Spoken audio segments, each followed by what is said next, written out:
গীতা একটি পবিত্র হিন্দু ধর্মগ্রন্থ যা শ্রীকৃষ্ণের বাণীর সংকলন বলে মান্য করা হয়ে থাকে।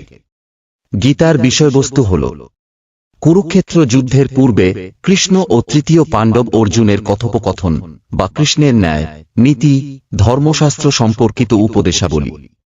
কোনো ব্যক্তি যদি প্রতিদিন গীতা পাঠ করেন অথবা গীতা শ্রবণ করেন, সেই ব্যক্তি জীবনে কোনোদিনও সমস্যায় পড়বেন না। যত বড় সমস্যায় পড়ুক না কেন, তার সমাধান এখানে পেয়ে যাবেন। গীতা প্রতিদিন শ্রবণ করুন, জীবনের সাফল্য আসবেই। তাহলে চলুন শুরু করা যাক। যখন কোনো ব্যক্তি তার লক্ষ্যকে প্রাপ্ত করে ফেলে, তখন তার জীবনের সব দুঃখ ঘুচে যায় এবং জীবনে নতুন আনন্দ ও খুশি ভরে ওঠে। যার কাছে সুখ, দুঃখ, মান ও অপমান সবই সমান, সেই একমাত্র সিদ্ধ পুরুষ। দুর্বলই কেবল ভাগ্যের দোষারোপ করে আরবির ভাগ্যকে অর্জন করে। কর্ম করে যাও, কিন্তু ফলের চিন্তা করো না। অহংভাবী মানুষের মধ্যে বিভিন্নতা সৃষ্টি করে। অহংভাবের অভাব থাকলে পরমাত্মার সাথে বিভিন্নতার কোনো কারণই থাকে না। যেটা ঘটতে চলেছে সেটা ঘটবেই, যা ঘটবে না তা কখনোই ঘটবে না, এরকম নিশ্চয়তাপূর্ণ মনোভাব যার মধ্যে আছে, তাকে দুশ্চিন্তা কখনোই কষ্ট দিতে পারে না।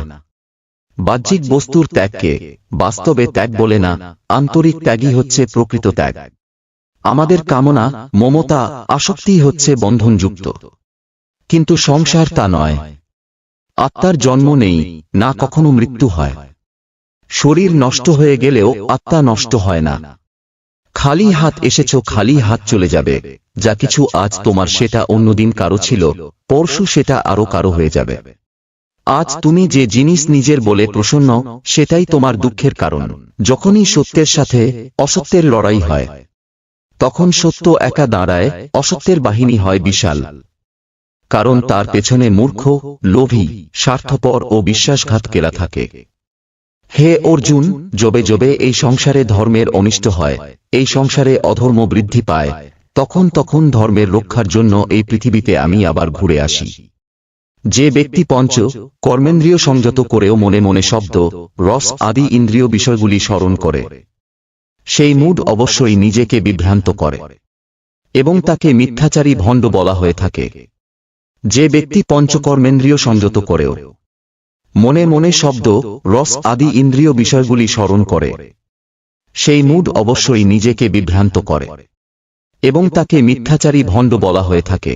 সজ্জন ব্যক্তি আরো ভালো চরিত্রের সজ্জন ব্যক্তির সাথে, নীচ ব্যক্তি আরো নীচ চরিত্রের ব্যক্তির সাথেই থাকতে চায়। স্বভাব দ্বারা জন্ম যার যেমন প্রকৃতি হয়, সে তার সেই প্রকৃতিকে কখনোই ছাড়ে না। যদি কোনো ঘটনায় মানুষ ভয়প্রাপ্ত হয়, তবে তার পরাজয়ী হয়।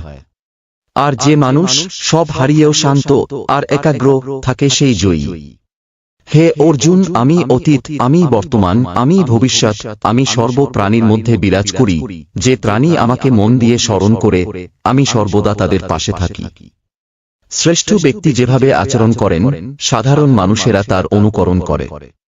তিনি যা প্রমাণ বলে স্বীকার করেন, সমগ্র পৃথিবী তারই অনুসরণ করে। সর্বদা সন্দেহ করে যাওয়া মানুষের প্রসন্নতা পাওয়া না এই জীবনে সম্ভব, আর না অন্য জীবনে। উৎসাহ এর চেয়ে বড় বল আর কিছুই নেই। উৎসাহী ব্যক্তি জগত ও জয় করতে পারে। শুধুমাত্র মনই মানুষের মিত্র কিংবা শত্রু হয়ে থাকে। এই সংসার প্রতিটা মুহূর্তে পরিবর্তন হচ্ছে, আর পরিবর্তনশীল বস্তু সর্বদা অসত্যই হয়। সময় কখনো মানুষের নির্দেশিত পথে চলে না, মানুষকে সময়ের নির্দেশিত পথে চলতে হয়। যে বিষয়টি তোমার হাতে নেই, সেই বিষয়টি নিয়ে চিন্তা করে কোনো লাভ নেই। অগ্নি যেমন ধূম দ্বারা আবৃত থাকে, দর্পণ যেমন ময়লা দ্বারা আবৃত থাকে, অথবা গর্ভ যেমন জরাজুর দ্বারা আবৃত থাকে, তেমনি জীবাত্মা বিভিন্ন মাত্রায় এই